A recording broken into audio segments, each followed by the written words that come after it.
Hello, I'm Kim. I've been a homemaker for nearly 50 years. That's half a century if you're counting, and I have the gray hairs to prove it. And if you're wondering what I've learned through all those years, well, pull up a chair, grab a cup of tea, and maybe a muffin if you're lucky, because I've got stories to tell and lessons to share. Some are funny, some might tug at your heart, but every one of them made me who I am today. First things first, homemaking is not just about folding towels, mopping the floor, or just making dinner. Oh no, it's much deeper than that. It's messy, full of broken things, dishes, toys, hearts, and full of beautiful things too. Hugs, forgiveness, laughter so loud it scares the dog. There were hard days where the house was loud, the bills were due, and I burned dinner again. It's chaos. It's Legos underfoot. It's mystery stains and broken toasters. But it's also magic and love. Somehow, we always made it through and becoming stronger, even when you feel like you're falling apart.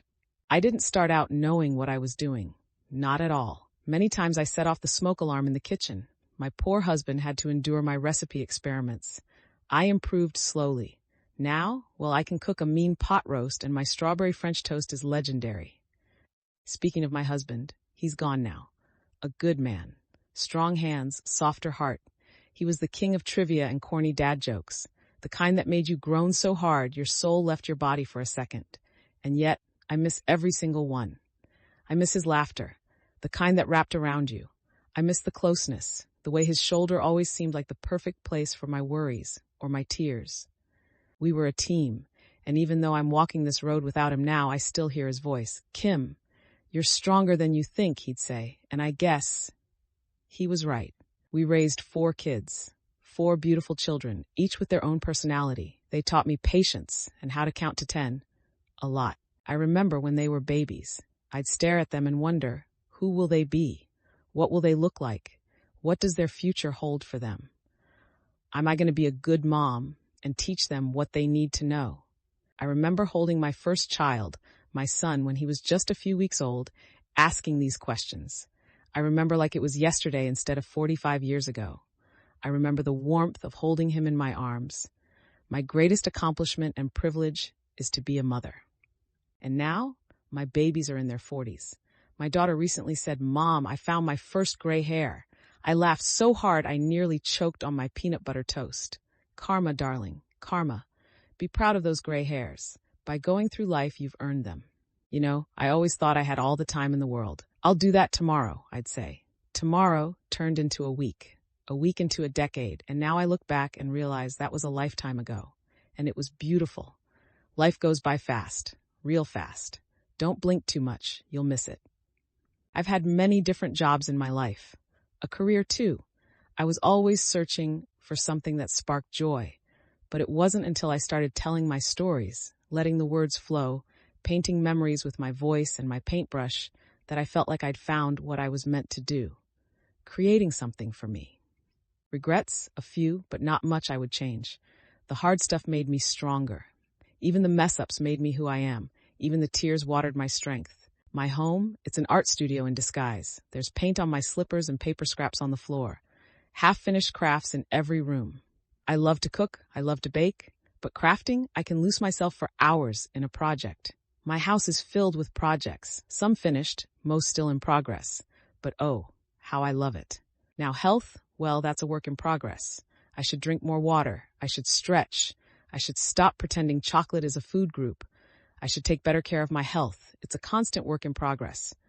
A little more water, a little less bread and butter, but I'm trying. Every day. Life is an ongoing process of ups and downs and more ups and sometimes sideways. I like being alone in my thoughts. That's when I'm the most creative. My faith has gotten me through so many storms. When life gets tough, I get quiet and pray.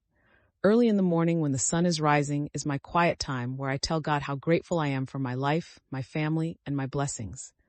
My faith has carried me when I couldn't carry myself. I hold it tight. My faith has carried me when my legs couldn't. Through illness, loss, fear. Faith is my anchor, my compass, my comfort. Prayer, it's not just words. It's a lifeline. What does the future hold? I don't know. Maybe something amazing. Maybe something simple. But I do know this. I'm not done yet.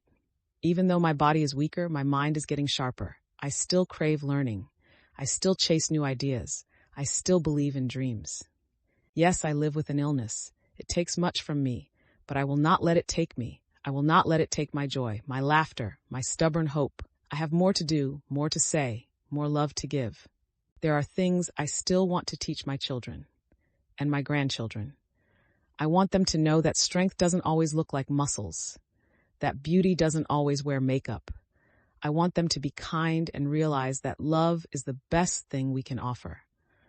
I want them to follow their dreams and passions and live their life with joy. So what does the future hold? Only time will tell, but I still have dreams, unfinished ones, but I have hope that everything is as it should be. And when I was a young woman, I wrote a poem. I called it Who I Am. I'd love to share it with you now. I am happy, vibrant, and at peace with myself. I am confident, successful, and wealthy in heart. I am healthy, inside and out. I live life with a passion, without fear. My world is filled with pleasant senses, a soft touch, the smell of a garden, the sight of my child. I live from my own convictions. I have a strong faith in God. I am enthusiastic, carefree, and playful. I am serious and mature. I travel the world. I climb mountains. I explore the seas. I laugh. I cry. I treat people with love and compassion. I am calm, patient, affluent, romantic, sensual, full of fire and fury. I am smart. I greet each morning with a smile and embrace the unknown of a new day. I close my eyes and breathe in the music of life, and I am glad to be part of it. I am fulfilled.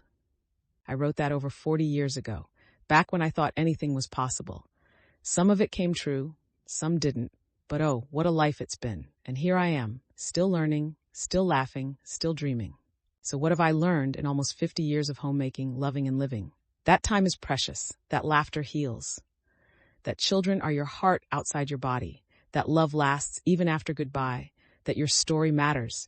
Every messy, beautiful, unfinished part of it. Time is precious. Laughter heals. Children grow too fast. Love never dies. And your story, it matters. Every single chapter. Thank you for listening to my story. My name is Kim, and this is the beautiful, messy, glorious life I've lived. And guess what?